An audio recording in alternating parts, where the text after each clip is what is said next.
Wajib akli sifat wujud Gusti Allah, sabab ayat tapak damelna teu salah, atuh mustahil Allah teh eta eueuh. Jalma kafir nu nekadkeun Allah eueuh.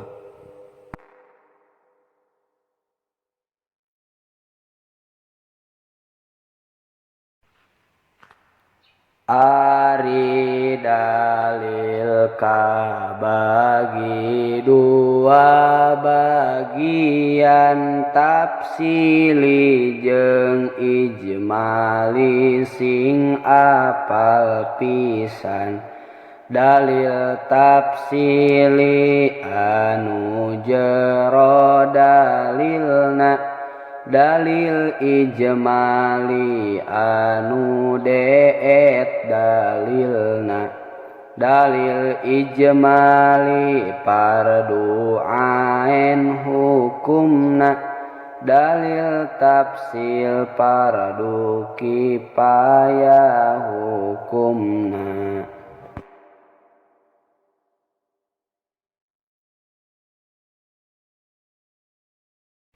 Sahadat dua bagian, kahiji syahadat saran, kadua syahadat munjin. Kade kudu telik pisan, ta'rifna syahadat saran, kadar-kadar nu ngucapkeun kalimah syahadatain, henteu nilik patekadan. Manfaat syahadat syar'an, bisa disebut mukminin, munggu hukum kadunyaan, kaya halal pepencitan, halal ditikahkeunana, kajalma anu Islamna, jeung halal nampa warisna, ti jalma anu Islamna, ari mungguhing Allahna, jeung mungguhing akhiratna, kudu terus jeung munjina, engke penjelasanana. Kanjeng Nabi tos nyawurkeun, anjeun kudu ngahukuman ku zahirna caritaan, jeung zahirna kalakuan, jeung teu kudu ngahukuman nu dina hate disimpen, dataya nu uningaeun, salian ti zat pangeran. Lamun zahir kalakuan atawa dohir ucapan, aya anu ngabatalkeun nu disebut pamurtadan, batal syahadat syar'ana, sanajan ngucapkeunana kana kecap syahadatna, laku ucap nu murtadna, kaya asup ka gereja dibarengan ku ngahaja, atawa nyembah berhala, kaya patung nu baheula. Ta'rifna syahadat munjin, eta jalma nu ngucapkeun kalimah syahadatain, dibarengan patekadan, tekad anu ma'rifatna jeung tekad anu tasdekna netepan kana syaratna ma'rifat jeung tasdekna ari syarat ma'rifatna kudu kumpul nu opatna kahiji tekad jazimna patekadan nu yakina lain tekad nu raguna atawa dugaanana anu teu aya mangmangna tapi gilig jeung yakina ari syarat kaduana teu keuna owa gingsirna moal barobah tekadna hingga dugi ka maotna lamun nekadkeun ayeuna sobat usum jeung baturna jaga mah kumaha engkena mungkin tekad rek robahna kapirna teh ti ayeuna da arek owa gingsirna henteu jadi ma'rifatna mungguhing Gusti Allahna syarat anu katiluna anu ditekadekeunana kudu akur jeung buktina henteu nyalahan sifatna sifat cek ahli sunnahna nu aya Quran hadisna teu salah metakeunana akur jeung aqaidna margi kitu diwajibkeun nu hayang syahadat munjin nyaho kana aqaidul iman bisi jeung aqaidnya lahan lamun jazim jeung tekadna yen Allah pangeranana yen Muhammad teh rasulna ngan teu akur jeung buktina Allah nu nyurupna badan bumi langit panyurupan didinya Allah nyicingan atawana dihijikeun eta tekad nyulayaan rejeng buktina pangeran da Allah henteu butuheun kana tempat pingancikeun nu kitu salah tekadna henteu akur jeung buktina henteu sah iman Islamna mungguhing Gusti Allahna syarat anu kaopatna kudu terang kana dalilna anu teu terang dalilna eta teu sah ma'rifatna eta cek Ibnu Arabi jeung pendapat Syekh Sanusi anapun cek Syekh Dasuki taya dalil ma'rifat jadi dalil kadar kawajiban lain syarat kamarifatan pikeun jalma nu kadugaeun kana dalilna mikirkeun kaduana syahadat munjin kudu tasdek nu ngucapkeun tasdek aya dua rukun kahiji rukun idzian eta ngakukeun ka Allah kuring mangeran ka Muhammad di nabian Muhammad teh rasul kuring rukun tasdek kaduana nyaeta kudu qabulna narima ajaranana ti Allah jeung ti rasulna Muncan bisa ngalakonan tapi hate mah nampanan rumaos kalelepatan eta qabul sahna iman.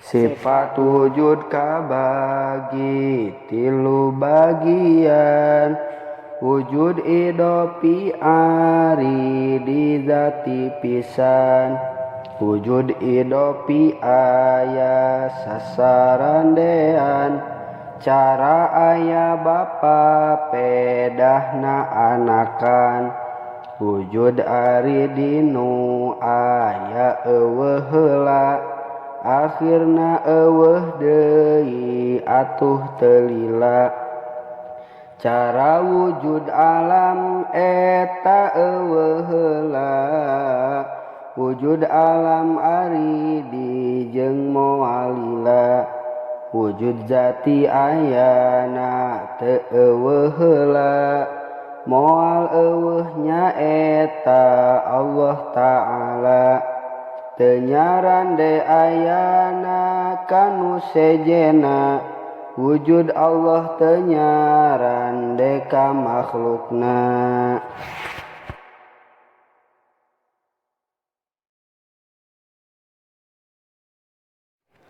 Sumber dalil ayana dua bagian tina akal dalil akli dingarangan tina Quran hadis anu kaduana tah nu kitu dalil nakli disebutna dalil akli dalil nakli bisa cumpon ku salah sahiji ge eta disahkeun.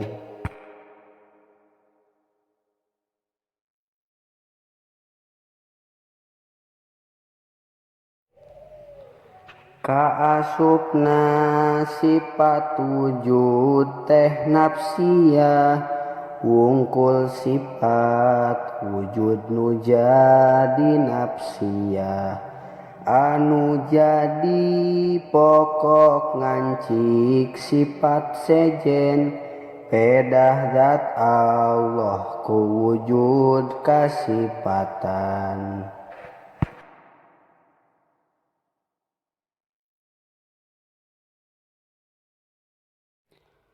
Dupinganiatan ngaos seurna opat perkawis hiji niat karena Allah ngalakonan parentahna kaduana niat micen kabodohan awak abdi supados janten salamat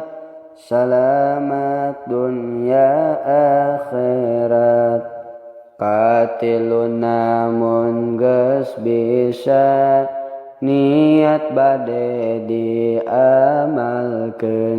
diamalkeun ku sorangan sareng sadaya rerencangan kaopatna niat ngaos ngahirup-hirup agamana Kanjeng Nabi utusan Ilahi.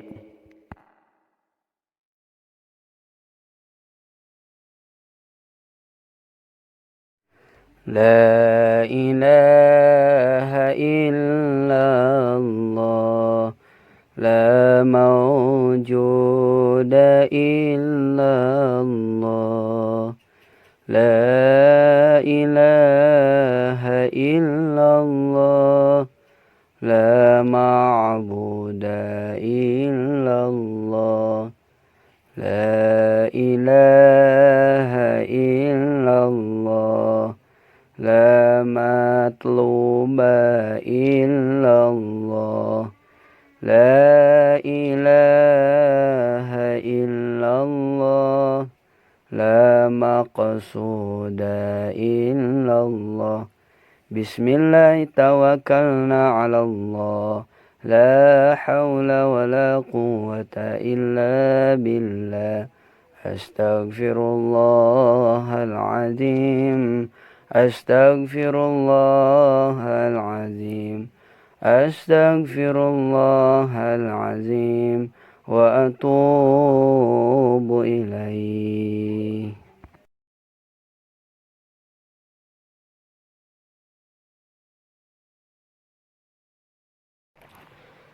Dalil akli kana kidamna pangeran, mun pangeran teu kidam teh anyaran. Mun anyar pasti butuh kanu nganyarkeun, mun Allah butuheun kanu nganyarkeun. Nu ngayakeun pangeran butuheun deui, kanu ngayakeun teras tali tumali. Jadi rante nu muter taya tungtungna, tah nu kitu tasalsul eta ngaranna. Mun disawang pangeran anu panderi, nyieun pangeran anu ti heula tadi. Tanu kitu daor di ngaranana, tasalsul jeung daor mohal duanana. Atuh teu kidam oge mohal ayana, da matak daor jeung tasalsul jadina. Mun mustahil Allah henteu kidamna, wajib kidam da teu aya panyelangna. Dalil nakli dawuhan Allah Ta'ala, huwal awwalu wal akhiru baheula. Hartina Allah awal taya kawitna, Allah akhir henteu aya tungtungna.